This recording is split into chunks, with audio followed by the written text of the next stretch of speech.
Mr. and Mrs. Jackson, the nurse, called the doctor. We'll see you now. This way, please. We followed her into Roger's office, me, admiring the sway of her trim hips, Tina poking me in the ribs as she saw my gaze. Mike, Jennifer, please have a seat, said Dr. Roger McGrath, a friend and neighbor for years. Look, I have good news and bad news. The results of your test have come back, Tina. It appears that you have an especially virulent and uncommon case of vaginitis. That's the bad news.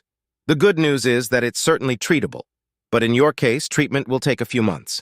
Mike, the bad news for you is that that part of Tina's anatomy is out of bounds for you, for at least 4 to 6 months.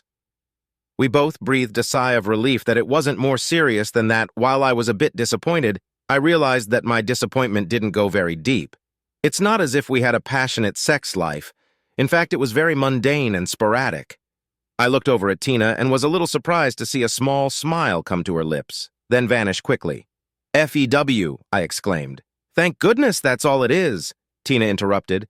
Explained the treatment, Roger. "I hope that it doesn't involve going to the hospital." No, Tina, I will give you a prescription for vaginal suppositories. You are to insert one every morning after your shower and at night before bedtime. This is the treatment recommended, and it's more than 99% effective. You'll be fine, assured Roger. So with prescription in hand, we left Roger's office and headed for home.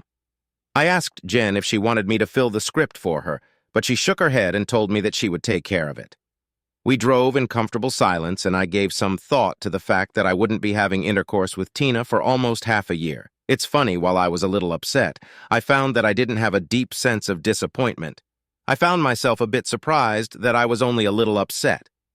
I glanced over at Tina and again found myself proud of how she had managed to keep herself so trim and fit. We belong to the club at our community, and JY has taken full advantage of their facilities to keep toned. Damn, she looked good despite her 46 years. I really believe that she weighs no more now than when we first married. Also, her early morning 3M jog certainly helped her maintain a sensible weight. So why was her sex life so boring? I know that I'm now almost 50, but that shouldn't mean that I should be virtually celibate. I still had no problem getting it up, so to speak. So why didn't I find having sex with Tina more exciting? I knew that I still looked fairly good. I was just a bit heavier, but the extra 10 pounds or so was well distributed over my 6FT frame.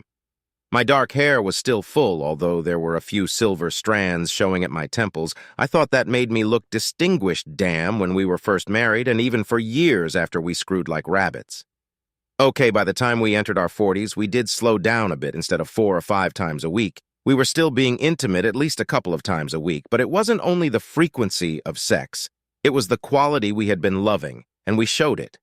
It was my fondest desire to make sure that Tina fully enjoy intimacy, and I truly believe she felt the same way we loved doing for each other. We've been married now for almost 25 years, and they have been, at least in my mind, very good ones. We met through a mutual friend my first year out of law school. I almost swallowed my tongue the first time I saw her. About 5 in tall, a beautiful figure, short light brown hair and flashing green eyes. The whole package almost had me hooked. We hit it off immediately, dated for a year, and married. The children came rapidly. Tina wanted children, and she wanted them as soon as possible. Teddy was born a year after we married, and Dee in 15 months after that. Tina took the appropriate maternity leave and went back to work as soon as we were comfortable leaving the kids in daycare. Teddy's now married, and Ding is a senior in college, but things had very gradually changed over the past few months. Our coupling now is almost mechanical. Tina would not initiate sex, and when I did, she would comply, but with little enthusiasm. That kind of response can deaden one's desire, as it did mine. I guess it was just easier to not approach her. I just didn't enjoy making love to a woman who might as well be sleeping. I sighed and thought to myself, I guess it won't be all that tough for me to stop having intercourse with Tina. It's not as if it's been all that wonderful anyway. The next week was busy for me. I am an attorney and a partner with a firm in Center City, and we were scrambling to put the finishing touches on a proposal for a prospective client landing. This one would bring in a bundle of cash to the firm, so I was leaving the house early and coming home late. Thank goodness I had Maria Turner, another partner in the firm, working with me. She was sharp and perceptive, and I knew that the success of the project would be in no small part due to her participation.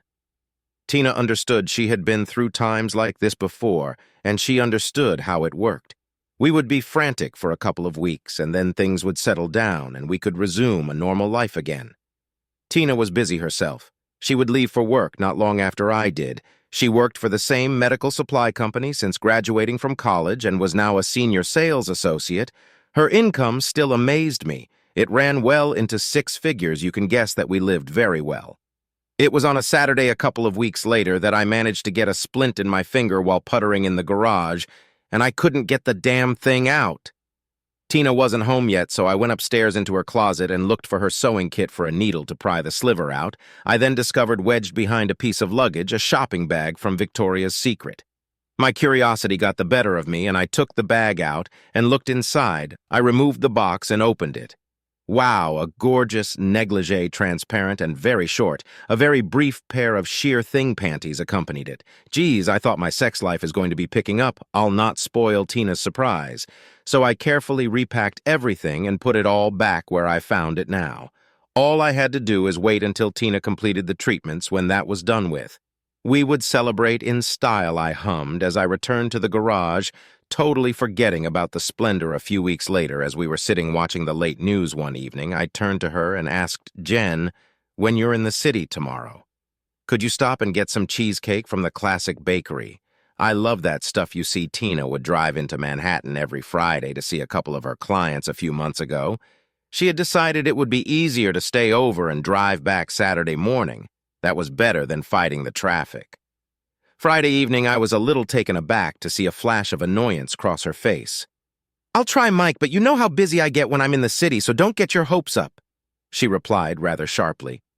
She then turned her attention back to the TV. What the hell was that all about? I wondered I didn't mention it again, but I noticed that she returned on Saturday without my cheesecake and also without any mention of it. I was irritated but decided not to make an issue of it. I was aware that our relationship over the past few months was not exactly loving. We tended to get annoyed at each other at the slightest provocation. I wondered where the love and caring had gone. I started to wonder about our marriage. Is this what my future was going to be? Like the indifference, the boredom, the lack of any meaningful intimacy.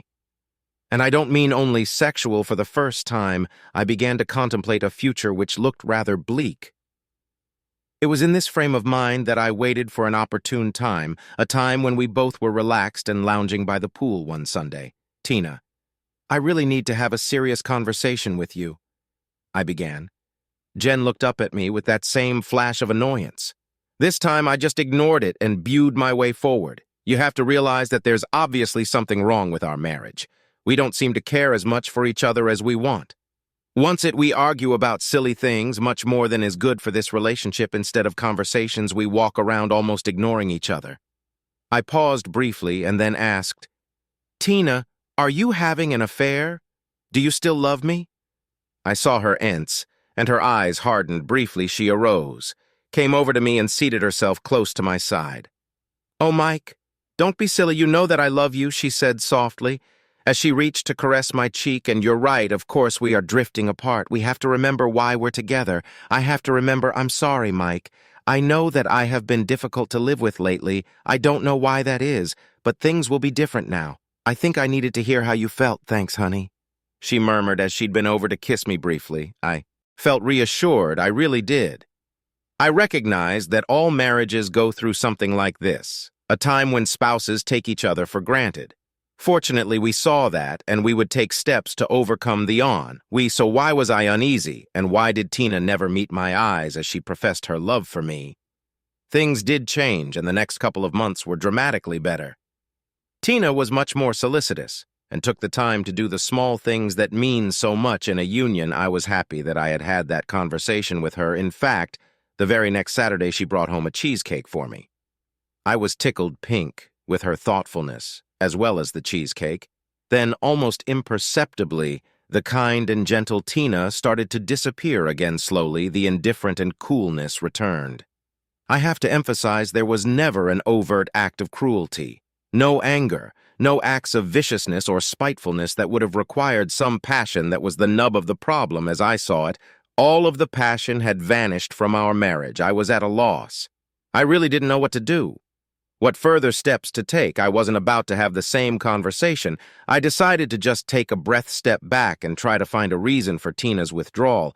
Could it be that she was just complacent after almost 25 years of marriage? Or was it something more serious? It was in this frame of mind that I began to become more observant. Yeah, it was in the back of my mind weighing back, and I tried to keep it there, but the first creeping doubts about Tina's fidelity came slithering out. I was pretty sure I was being foolish, but the uncertainty was there no use trying to pretend. But this was a stretch, I told myself. But was it? She certainly had ample opportunity to stray.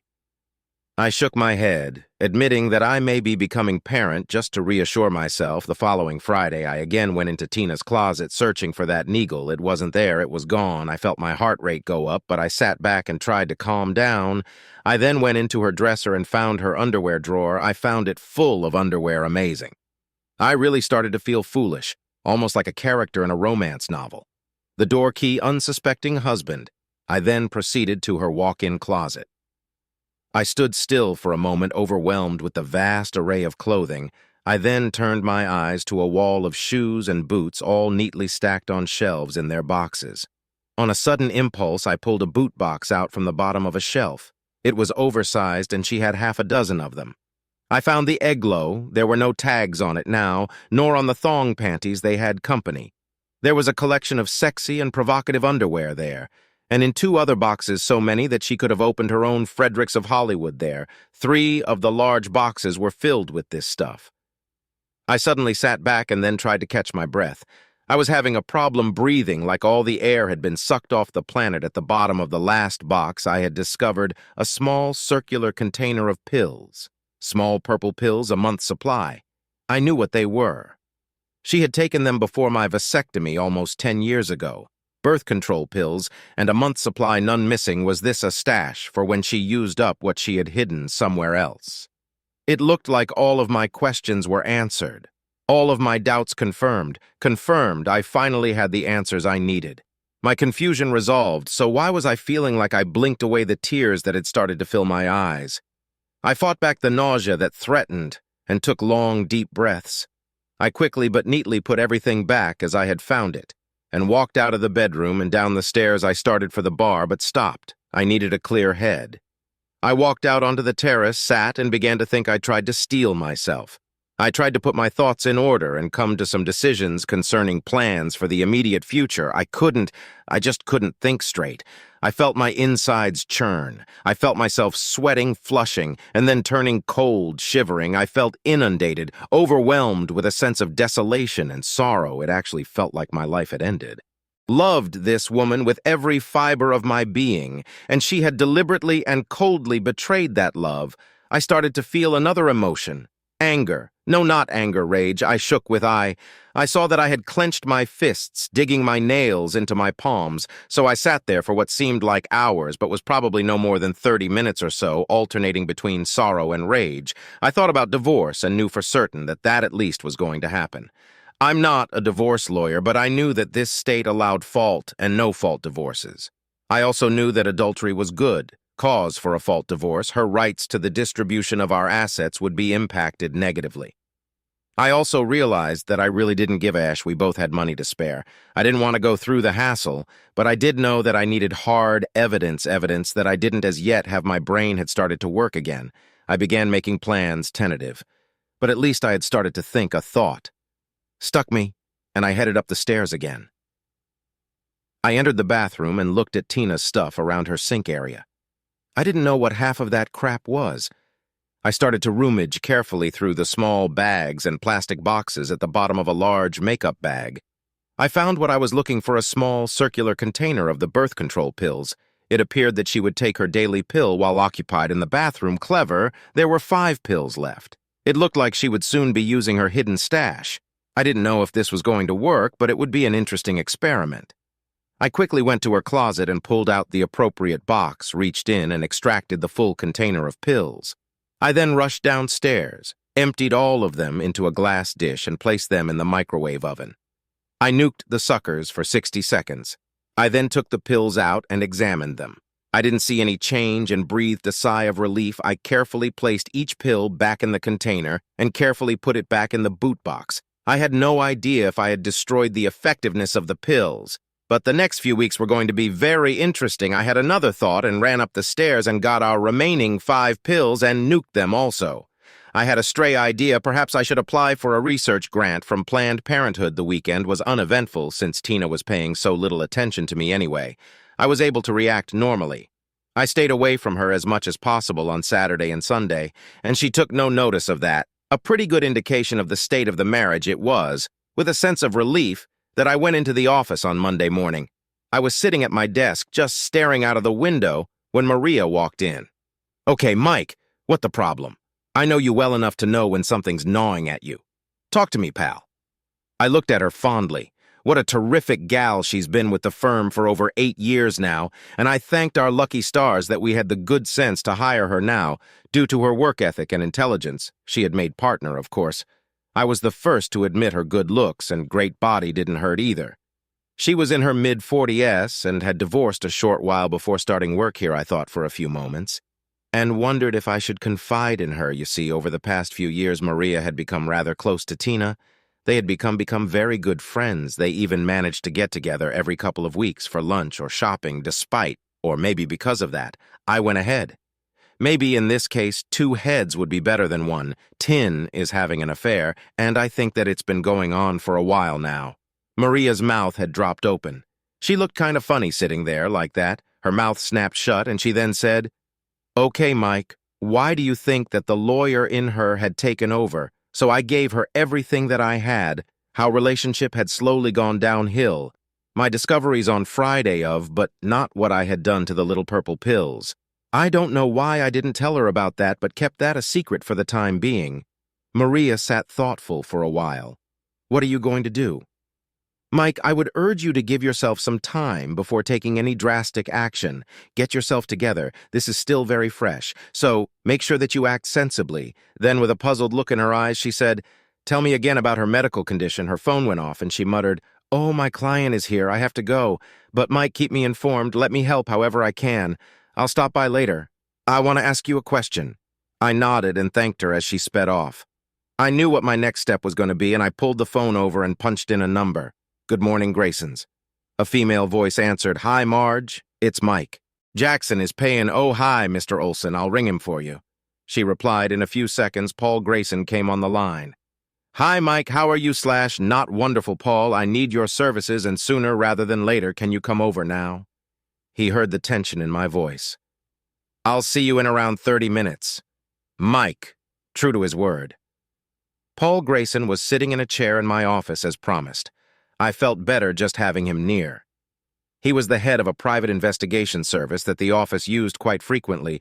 Paul was efficient, discreet, and very ethical, or as ethical as you can be considering his profession. I gave Paul all of the facts and my suspicions again, not mentioning what I had done to the birth control pills. And I wondered to myself why I was not sharing this. What the hell, it had no bearing on what I would eventually do anyway. I rationalized. Paul sat and only interrupted to ask a few questions. Occasionally, when I had finished, he just shook his head.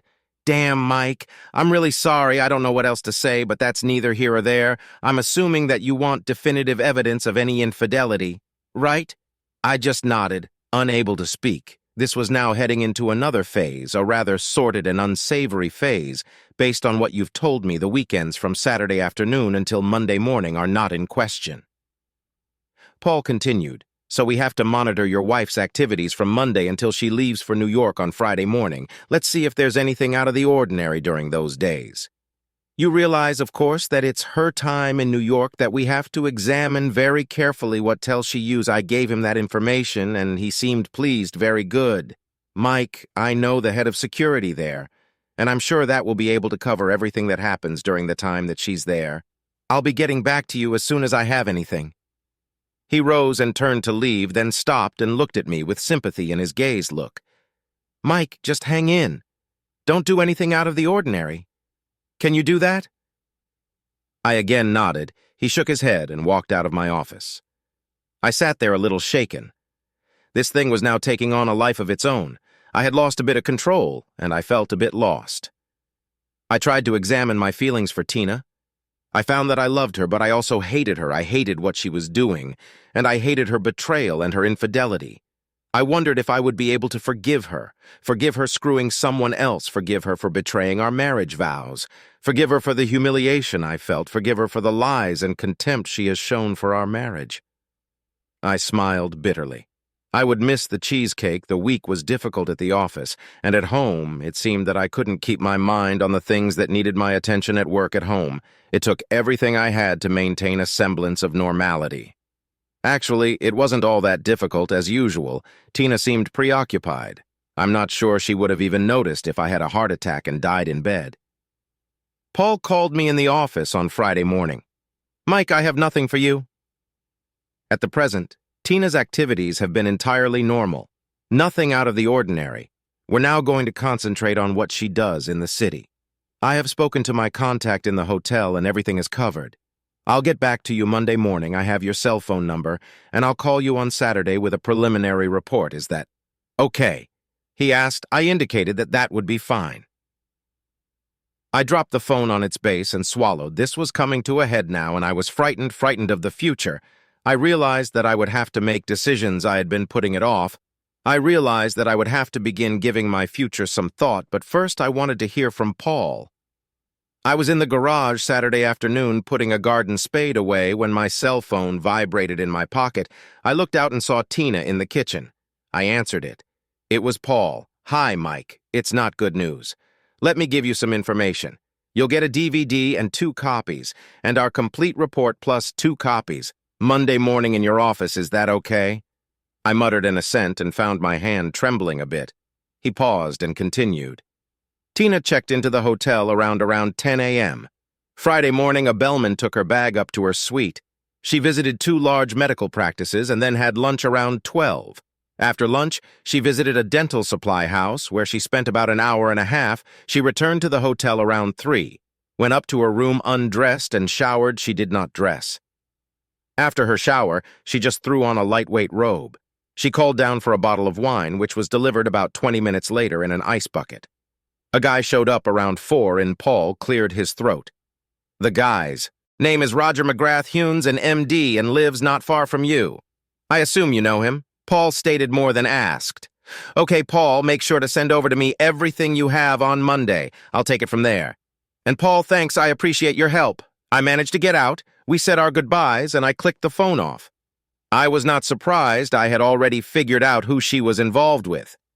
My first clue were the little purple pills. I knew that she needed RX for them, and I also knew that Roger was her doctor. The clincher was about her vaginitis. Maria had clued me in about that, and I had checked the internet. Getting over that condition seldom took over a week, and never 6 months, so it wasn't too difficult to put 2 and 2 together, and I sure wasn't getting 5. They must have gotten a real laugh about cutting me off, the poor schmuck of a husband not getting any loving from his devoted wife, while she's screwing another guy's brains out. A light suddenly went on in my head. I was finally aware of why I had not shared what I had done to Tina's birth control pills. I was ashamed of myself. After all, that really was a rotten thing to do. But guess what? I was no longer ashamed. The shame was gone. The anger had taken hold now and was keeping my sorrow and grief at bay. But the anger I now felt was not the rage that had consumed me. This was a cold, calculated, and bitter fury. I wanted to strike out at both of them. I wanted them to hurt as I now hurt. Tina had proved to be a betrayer, and her lover no better. He had a wife and a profession. He risked much for an illicit piece of meat. I am by nature not a devious man, and I made no devious plans. Whatever action I would take would be straightforward and direct. I had no need to be devious.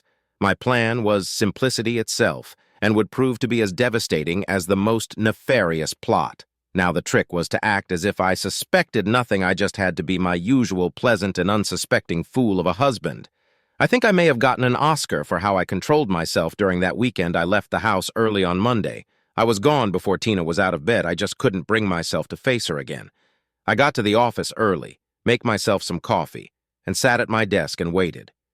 People began to drift in, but since my door was closed, I was not bothered.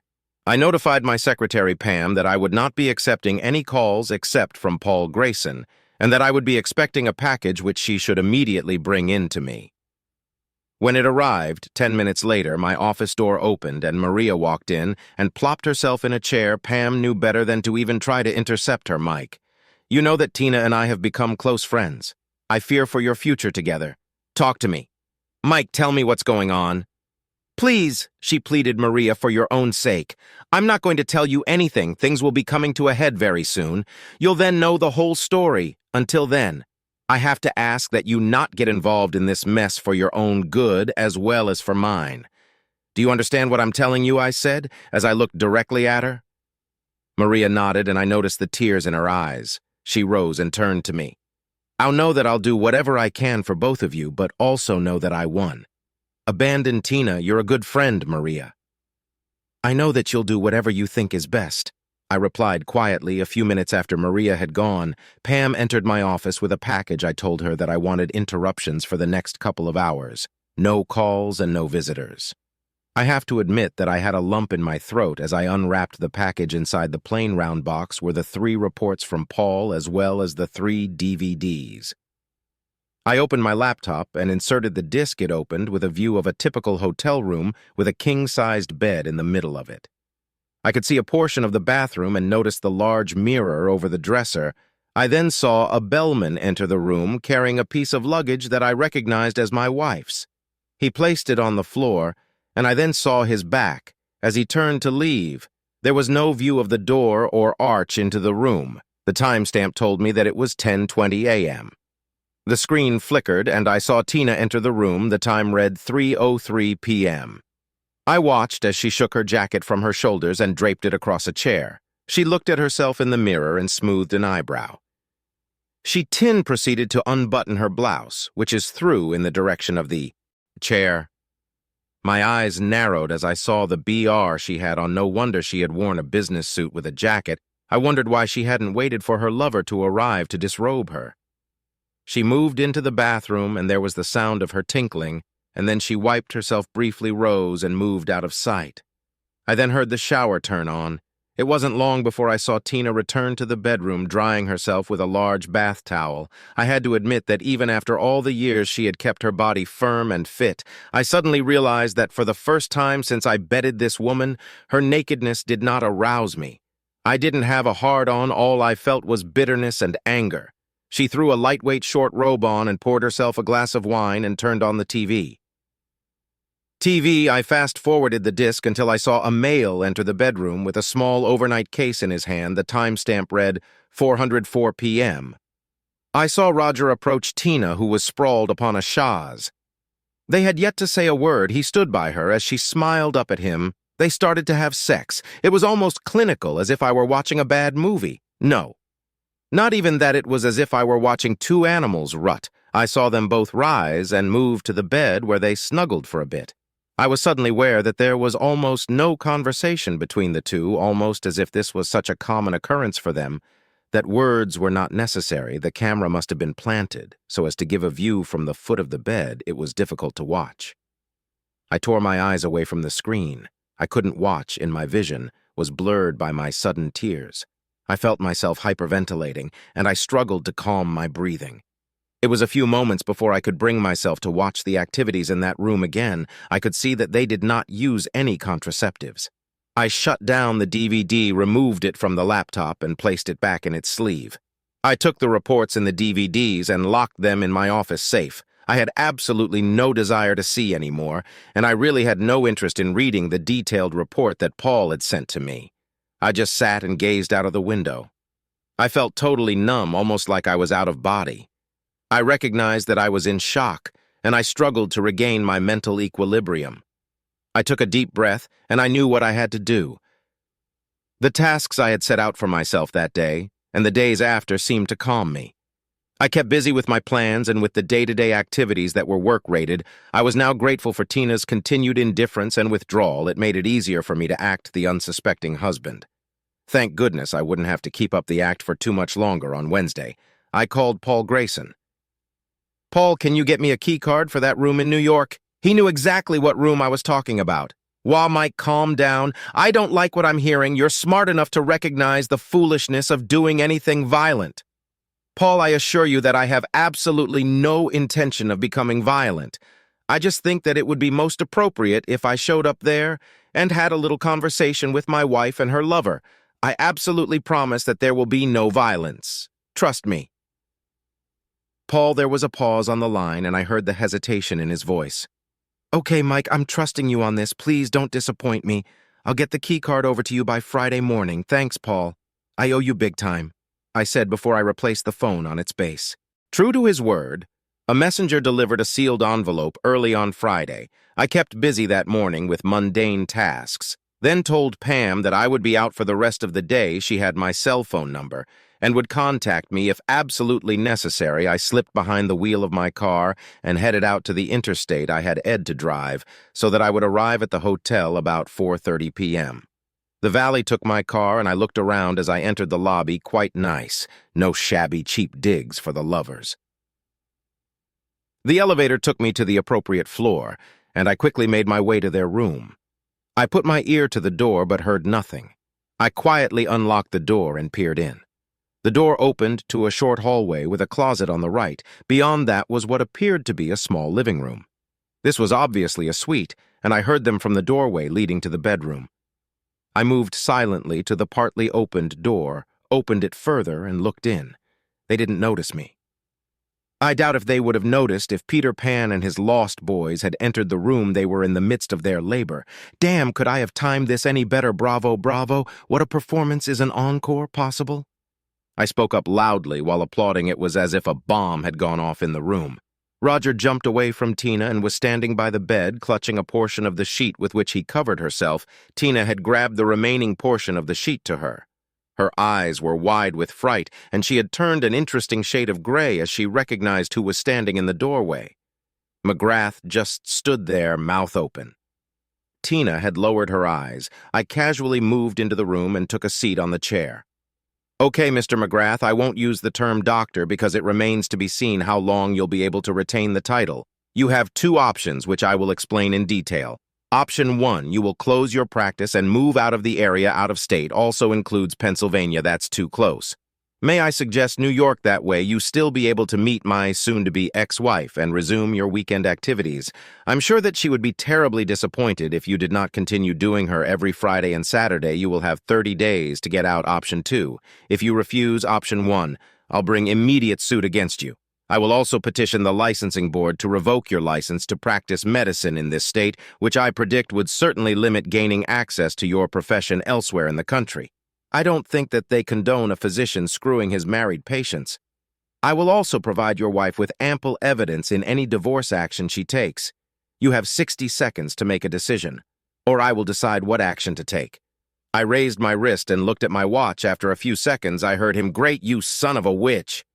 I raised my eyes in mock surprise. "That's not an answer. You have 20 seconds left. You win." He had sagged, his features drawn and frightened. "Now I'll move." I saw him shake in anger and frustration. He knew that he really didn't have much of a choice. I had. His balls in a vice-wise choice. "Now get dressed and get out of here before I change my mind," I snarled. He quickly dressed, grabbed his bag, and without even a glance at Tina, departed. As the door slammed behind him, I turned my attention to my wife. She was still sitting up in the bed with the sheet still clutched to her chest. I noticed her pee. Her eyes were still averted. She would not meet my gaze. I saw one tear coursing down her cheek. "Tina," I began, "I'm not going to ask why you destroyed our marriage. I don't want to know the reasons behind your adultery. I really don't give a about the reasons for your betrayal." I continued. "I fully intended to destroy you. I intended to bring all of the evidence of your infidelity, written and visual, to court.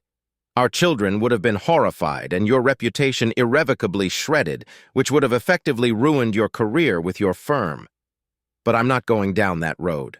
I realized that by doing that, I would be descending to your level and I would lose my self-respect. So I'm filing for a no-fault divorce. I'll let you explain to the kids why we're splitting up. I already rented an apartment and all of my things should be moved in by the time I leave here. I don't want you contacting me under any circumstances, either in person, by phone, or by mail. I would really prefer it if I never saw you again right now. The sight of you sickens me. Any necessary communication will be through my attorney. The necessary papers will be delivered to you on Monday morning to her credit." She didn't start with the stale excuses I didn't hear. "Oh, I'm so sorry. It was just sex. I love you, not him. I've never done this before. Please forgive me. It'll never happen again." I was bored. It was just a fling. I heard none of that. Sorry, she just sat there pale as a ghost with her head down. For a brief moment, I felt sympathy for her, but I quickly cast that aside. I rose, looked at her one last time, turned, and quickly walked out of the door and out of her life. Since the divorce was uncontested, it went through relatively quickly. Fellows had kept his word like he had a choice. He was gone in less than a month, his practice sold to a new physician. Tina had made no attempt to contact me, which was a relief. I wanted to put this whole sorry mess behind me as quickly as possible, did I grieve. Of course I did. It's not easy to move on after being in love with and married to a woman for almost 25 years. Did I have doubts about the action I had taken? No, I knew that I had no other option, so there were many nights that I just stared, unthinking at television images until the boredom drove me to a sleeping pill in bed. Then, on a Sunday afternoon, a few weeks after the final decree, my son showed up on my doorstep. "Hi, Dad," he said as he put his arms around me and gave me a hug. "Teddy, it's good to see you. Where's your wife? Is everything okay?" I asked, worriedly. "No, Dad. Everything is not okay. In fact, it stinks, and I need to talk to you. Diane wanted to come, but I convinced her to let do this.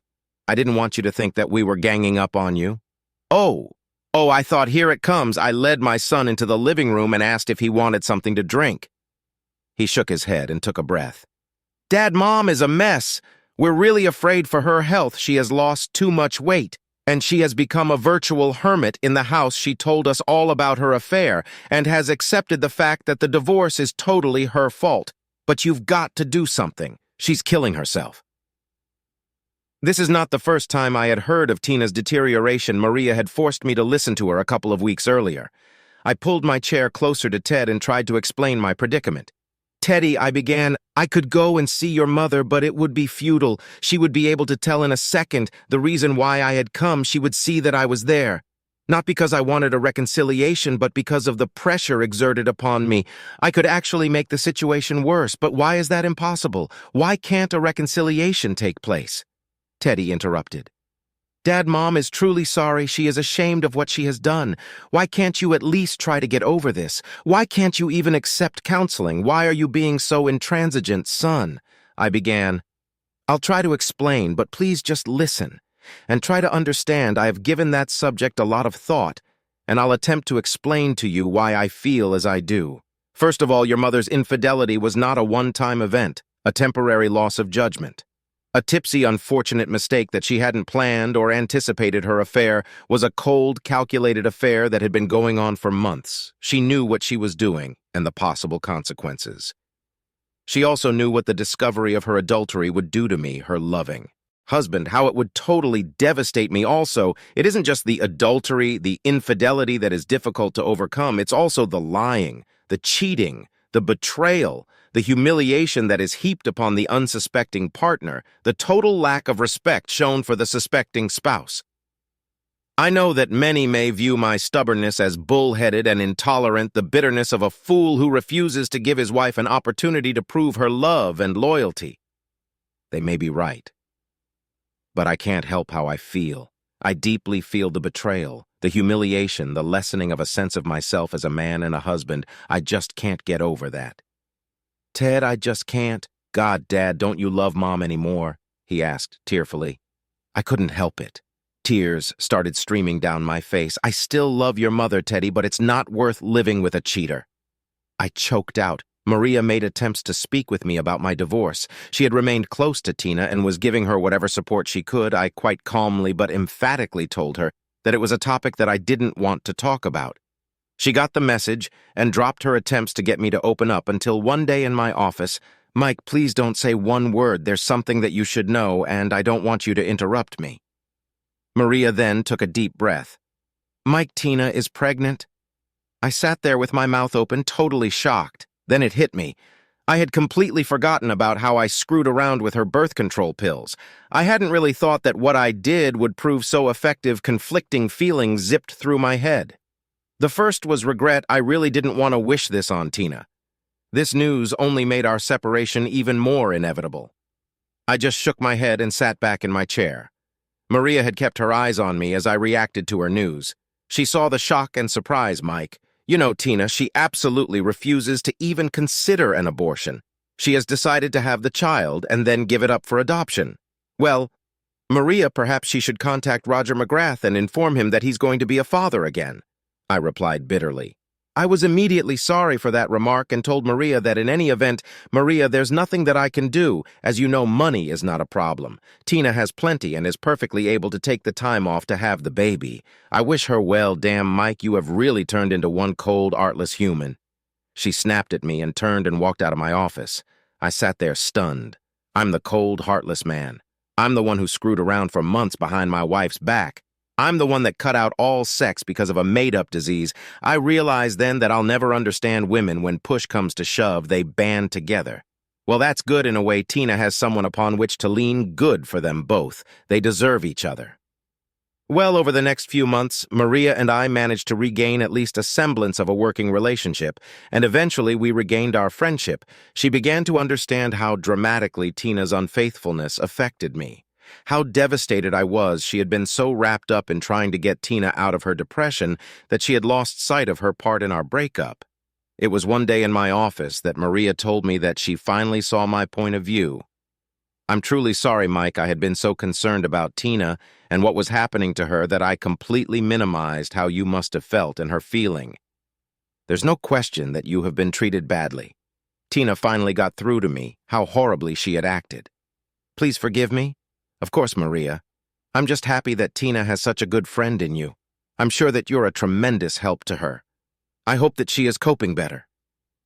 The question in my voice was obvious. Maria nodded yes.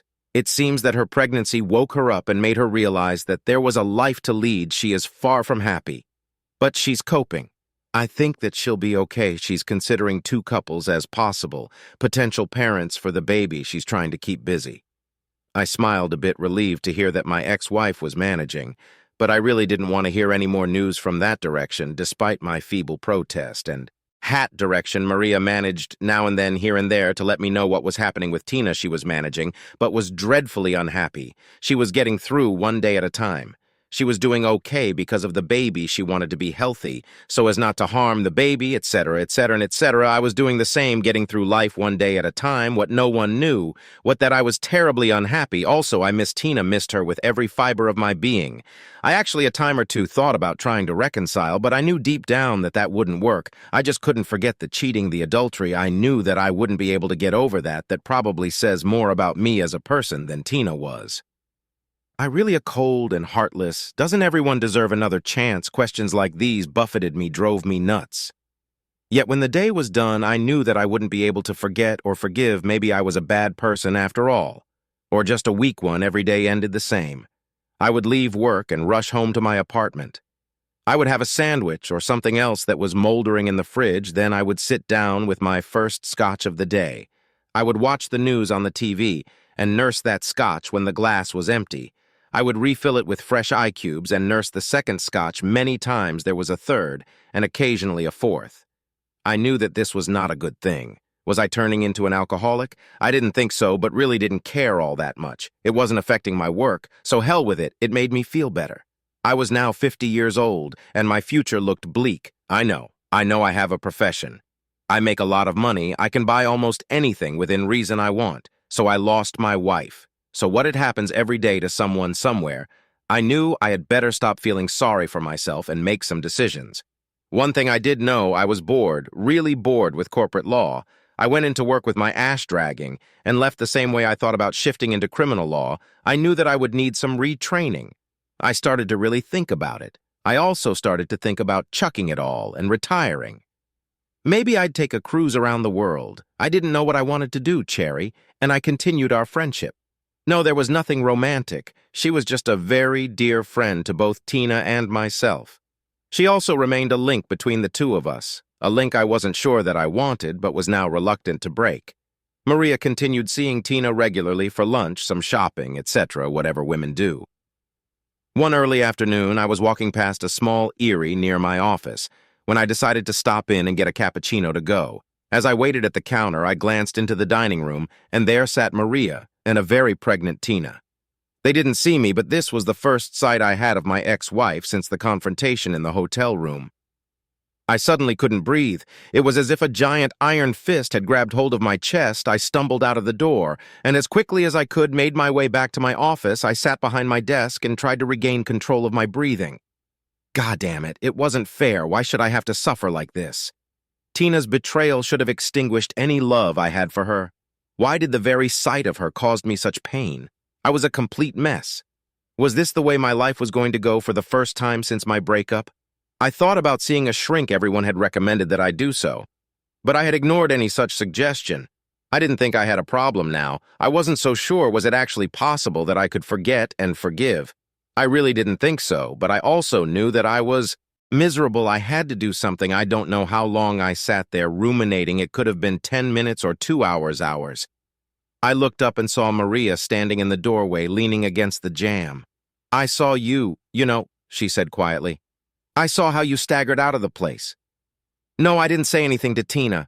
I saw no need to, Mike.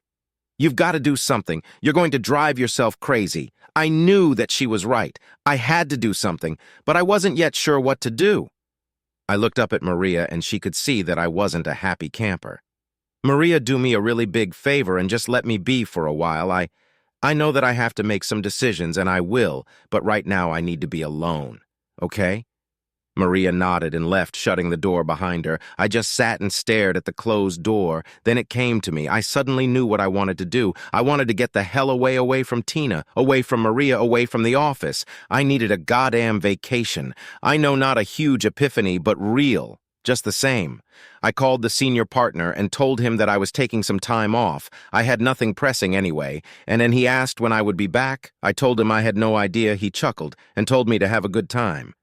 I drove home, packed a couple of suitcases, a garment bag, and my toiletries.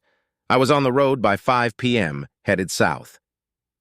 I stopped around 10 south of Richmond, Virginia, got a room, and went to sleep. I hadn't eaten anything since lunch, but wasn't really hungry. I was up early, walked over to a Waffle House, and had a hearty breakfast. I was feeling better already.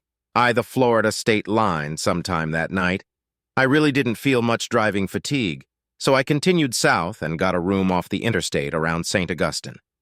I had a light dinner, took a quick shower, and hit the sack I was asleep in around 5 minutes. The next day, I drove into St. Augustine and was impressed. It's a pretty little town. I went into a real estate office, asked about accommodations, and rented a very nice furnished one-bedroom condo with a wraparound balcony right on the ocean.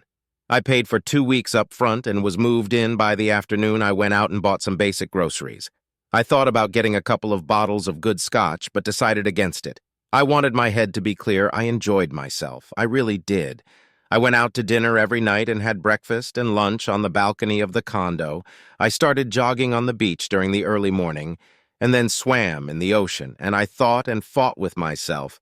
I was lucky I was able to do that silently. Someone would have called them in the white coats otherwise, so for about a wee, I sat and argued with myself. I jogged and argued with myself. I walked and argued with myself. I was miserable without Tina. That was a given if I somehow managed an attempt to reconcile with her.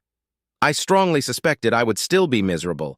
I seriously doubted that I would be able to forget and forgive. What were my alternatives? I could try to get on with my life. Try to forget Tina and how she screwed her lover in the bed of that hotel. I tried. That I was even more miserable. Another option would be to move away from that region of the country, perhaps move down here in Florida. That option looked very attractive to me. I had plenty of money.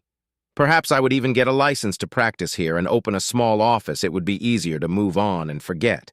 But weren't the years together with my wife worth at least an attempt to get over her infidelity?